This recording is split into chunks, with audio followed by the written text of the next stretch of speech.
Good afternoon. My name is Catherine Dorr from Minneapolis, Minnesota. This is my first time here. Thank you for hosting this meeting today.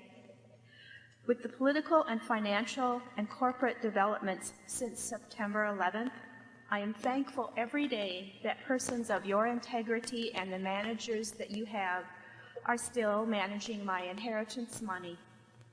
And I believe that the character and integrity is the most important criteria. I can sleep well at night. I have two questions. The first one is for Mr. Munger. When will there be a permanent store location, not a cart, of See's Candies at the Mall of America in Bloomington, Minnesota?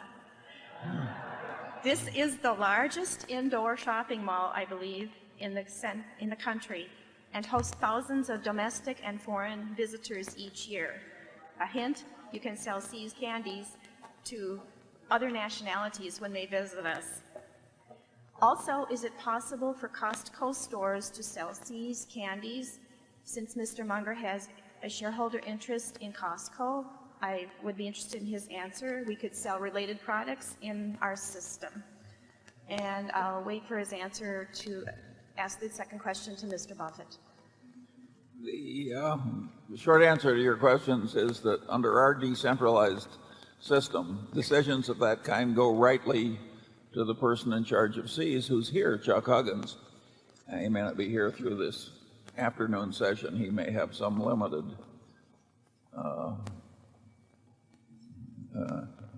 interest, but Chuck can answer those questions. He knows a lot about candy. We have a Candy store Hellsberg. We location. do have a Hellsberg's at Mall of America, though. Incidentally, we have what? we have a Hellsberg's operation at Mall of America, which does fine. And I would add, we have not done as well moving away from the West as Charlie and I might have. Well, certainly as well as we hoped for when we originally bought See's. I mean, we've done way better in terms of the overall result, but it has been interesting to us. Now, bear in mind, no one really makes any money with boxed chocolates through their own retail outlets in the United States, except for See's. I mean, there's only 1 pound per capita of boxed chocolates, roughly, sold in the United States. I'm told I gave the wrong figure I said 64 ounces per year on people drinking. You really don't look like you only drink 64 ounces of liquid a year. It was a day, but on this one, it is 1 pound per capita per year on boxed chocolates. So it is not a big business. It's not a business. Well, the truth is, hundreds and hundreds of firms, including some that were a lot larger than See's, have failed, and there really is no one making any money elsewhere. Russell Stover makes very good money selling through a distribution channel that is different, but nobody's found a way to do it in stores. We've found a way to do it in the West. We have not found a way to do it elsewhere, and it's very irritating to me and to Chuck, as far as that's concerned, and that we can't figure out a way, because it's so successful when it works, as it does in the West. But the answer is, you can look at Archibald Candy. The bonds are selling for $50. They own Fannie Farmer and Fannie Mae and Laura Secord up in Canada. And it is a very tough business in this country because Americans just don't buy much boxed chocolate. They're always happy to get it as a gift. Everybody in this room would love to get a gift of it, and they may buy it when they're here, but you don't normally walk down the street or walk in a mall and buy it for yourself. It's usually a gift, or it's usually at holiday time. And so we don't do as well as you might think we would when we get to very successful malls that are located in other parts of the country. We have opened holiday shops, kiosks really, at 50 stores at Christmas time around the country, away from our natural territory. And we make some money out of that, but we wouldn't make money if we were there year round. And we've been thinking about it, I'll guarantee you, for 30 years, because it's a terrific business where it works. And it's a very good question you ask, because you would think, I mean, Mall of America is an obvious example. Simon would be tough to deal with, the landlord, but we could figure out a way to do that. And but you would think we could make money at a Mall of America, and we do fine with Ellsberg's there. But I'm not positive a candy store would work. But we may try one just because you asked the question. Well, I'll talk to Chuck about it. Okay. How about Costco? My second Costco. Costco makes its own decisions, and so does Sears, and I wouldn't think of getting into that one. Well, I'll get into it. We don't want people discounting our candy. It's very simple. Any more than Rolex wants somebody discounting their watches. And we will not, we're not going to go through any distribution channel at Sears. We're already getting a bargain at our retail prices. And we're not going to go through any distribution channel at Sears that's going to discount. And Costco has no interest, and I don't blame them. I mean, they are based on giving people special prices.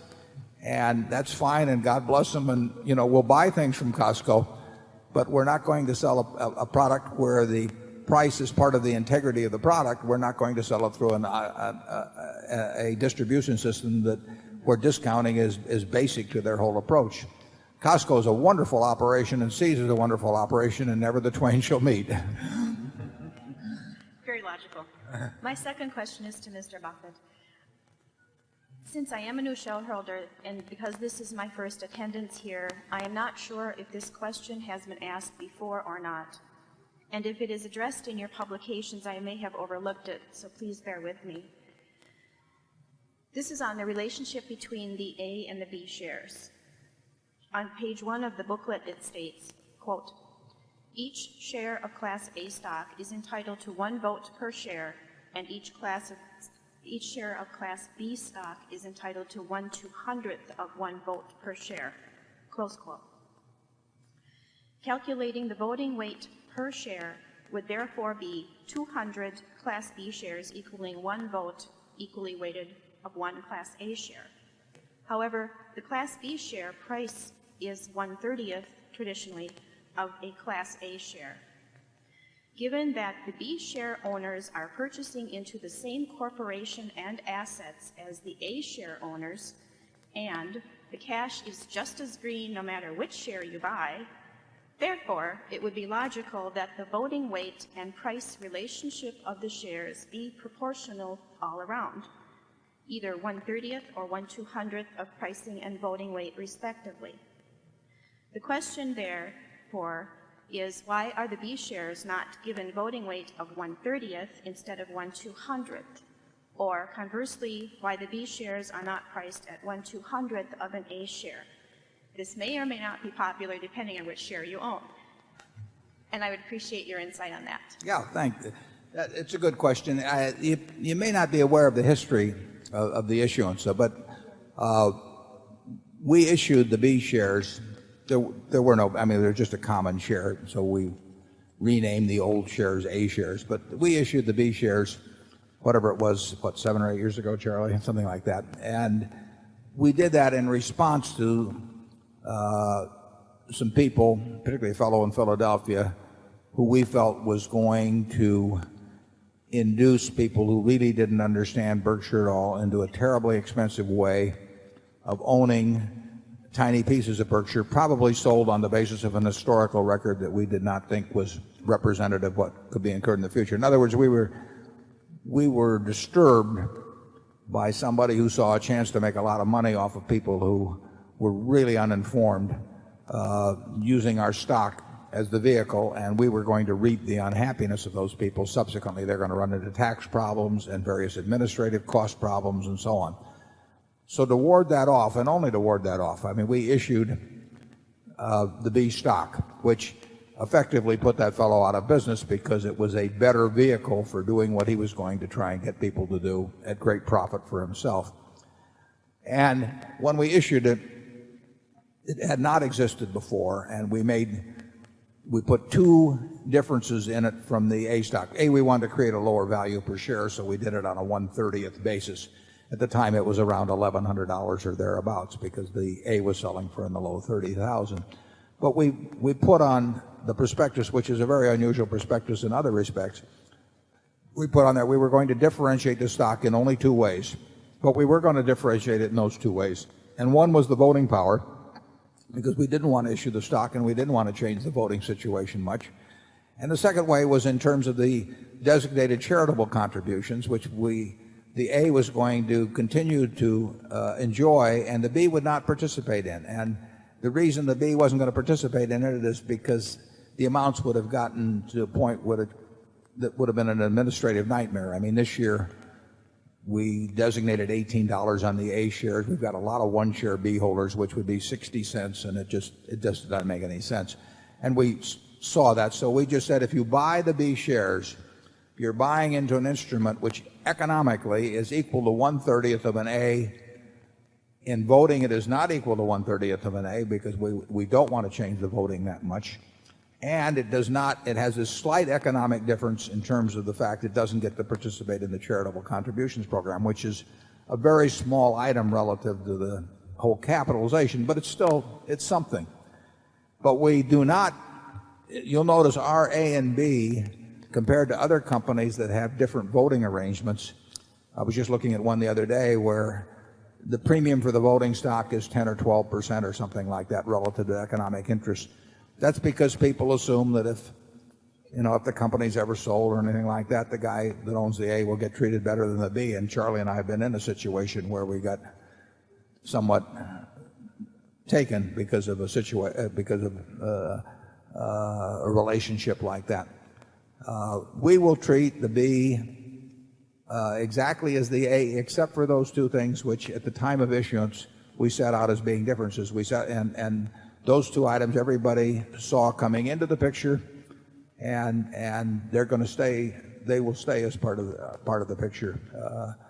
Actually, in terms of when the meeting will be held 2 years from now, we aren't even going to vote by votes in a sense. I mean, I'm going to get a sense of what people want to do, but I regard, in that respect, I think that it ought to be the most convenient for the most people, not for the most number of shares. A will not vote any different than B or anything because,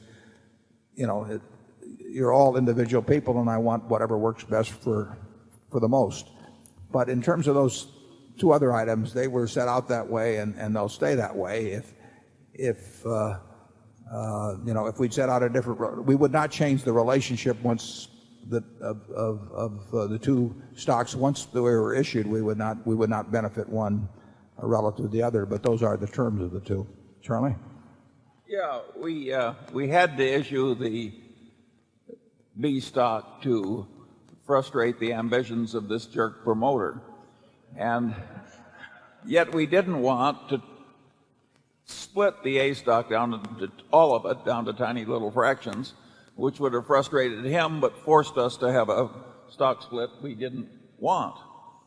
So we created a vehicle which had these two slight disadvantages, and that kept most of our capitalization in its traditional A stock and also frustrated the promoter.